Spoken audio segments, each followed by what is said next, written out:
what are the different steps in the homam? Now, these steps in the homam are not understood by many people because the priest does the chanting in the Sanskrit. They don't tell you the stages and phases which is there in the homam. So, this video is going to elaborate about the various steps in the homam. The first and the foremost step is the Sankalpa. The Sankalpa is taken by keeping the left hand over the right hand. Now, why it is kept left hand over the right hand is the yin is covered by the yang, and also it tends to produce a kind of a mudra. This is called as the Siddhi Mudra, which is there across. The point is, in the tantric tradition, the left hand comes at the top, the right hand comes at the bottom. This is supposed to be the tantric tradition. Now, many people, many priests know that Sankalpam has to be taken for left to right, but for the tantric Devata, it has to be taken right over left. For example, you are doing a Uchishta Ganapati Homam. You need to change the Sankalpa from the left to right. This is not known by many people across. So, the first and the foremost thing is taking the Sankalpa. Now, the Sankalpa is one of the important steps in doing the homam.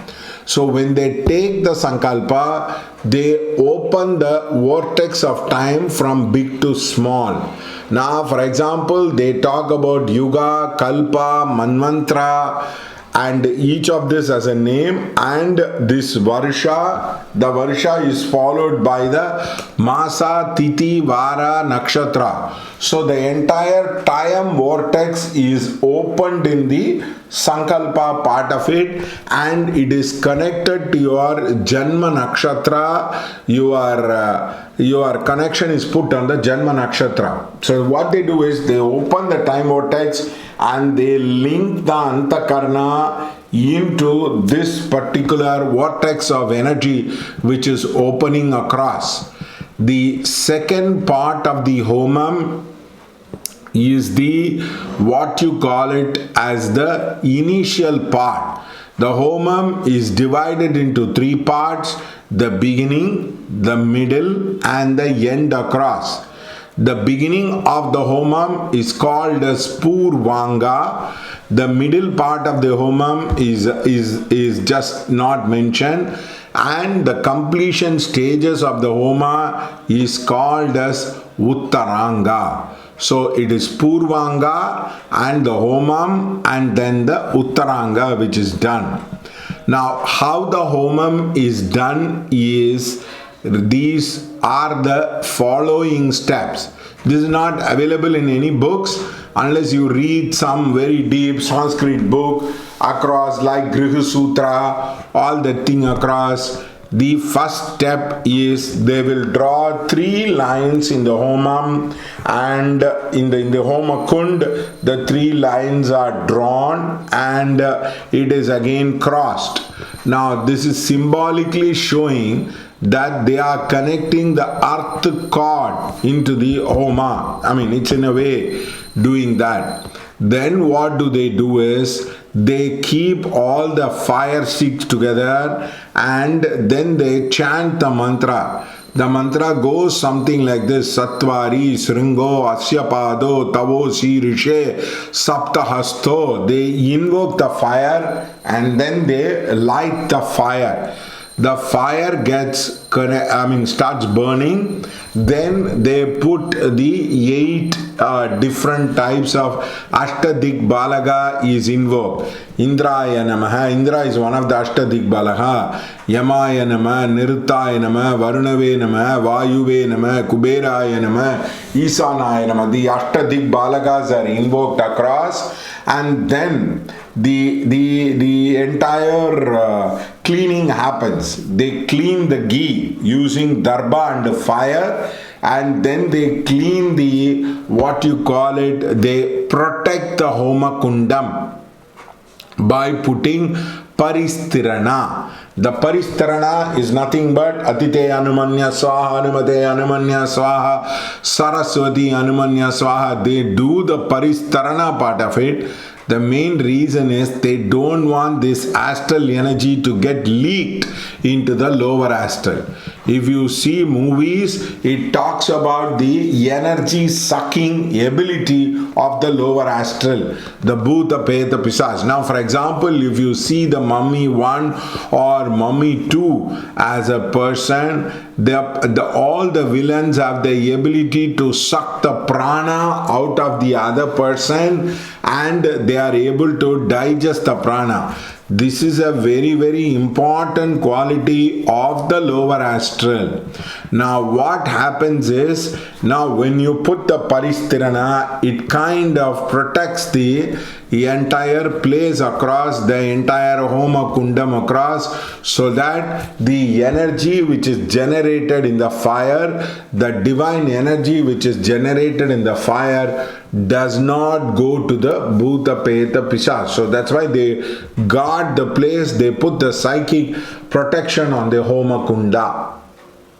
The other step is they will first do the puja for the Ganapati. So it's called as the Ganapati Puja or Ganapati Homa. Now, before they do the Ganapati Homa, they invoke the sun god. The sun is invoked. That's why they say Agni Swaha, Agni Idannamama, Agni Swishta Krite Idannamama, Agni Swaha, Agni Swishta Krite Idan, Suryaya Swaha, Suryaya Idannamama. So they invoke Surya and they invoke Agni in the evening. So when you're doing a homam in the evening, you're supposed to invoke the Agni part of it. So there is a Surya invocation and then there is an Agni invocation, which is both is made up of fire. Then they do the Ganapati Homam and they offer it to the Ganapati because the Mooladhara Chakra tends to open up and the earth cord tends to become bigger. There is a earth cord. From the Mooladhara Chakra, we have an earth cord which gets connected to the earth, and that is where the Bhumi karma gets generated for people, and that actually expands across, and that expands across. So they do the invocation of the Ganapati, they offer the Ganapati Homam. Once they finish, they invoke the Rishis. The Rishis are the Guru for the Homam, so they invoke the Rishis.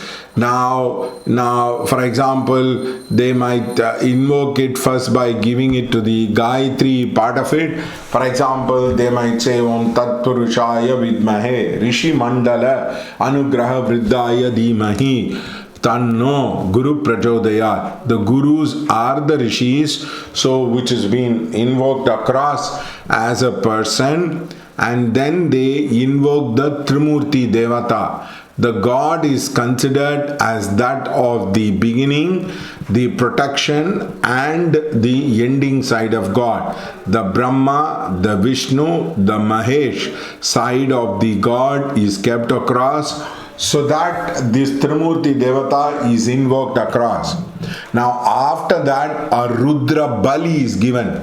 The Rudra Bali is given because in our tradition we believe we have to offer all the baddies into the Homa ritual, which means we try to say the divine justice should act on the people who torture other people in the humanity. For example, you see in North Korea, there is Kim Joo-sung. Now, if that man dies, the people will get liberated. They would be able to live their life better. But this man, you cannot do anything and nobody could do anything against him as a person. So, divine justice has to get invoked. And because the disharmony of the life is made into harmony. Then, of course, the third and the fourth most important thing is they give the ahuti for different devatas, 108, 1008, 5000, 4000, like that they go on giving across, after which there is a purvanga, which uttaranga which happens. In the Uttaranga, what they do is they finish the homam with the Navagraha homam, and then they do the Purnahuti. Purnahuti means everything is complete and everything is perfect. So they chant the Vedic verse. That which comes from perfection is perfect, yet the perfection, nothing happens to the perfection.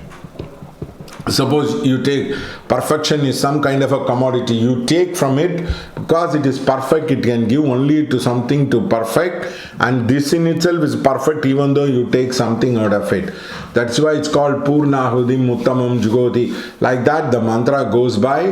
Then again they give the Rudra Bali, followed by they give it to the Upadevata like Ganapati, like Bhadrakali, like that they give it across. The homam is offered across, and finally to the Varsha Kriya, to the Varsha Devata and to the name Devata. Like that the Ganapati Durga name Devata is given across, and afterwards the Dupam, Deepam, Nevedyam is done across along with the Karpura, and then the Paristarana is put, and then the Homa Kundam is released. They say Homa Kundam is released in English, and I'm telling you in English, but of course they say that it is over in a Sanskrit verse so that you can easily understand. So these are the steps for homam. Of course, not many people know the elaborate step of it, and there are various kinds of homam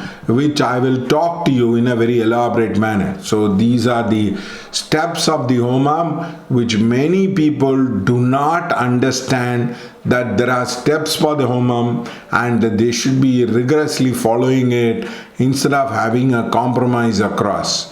Now this is something very different approach, so I have elaborated you the steps of the different homam. Even if you don't know the homam steps, you can come and learn from us, or you take the Sankalpa and you just give it to the initial part of it. There are various types of homam which I would talk to you as a person. Thank you.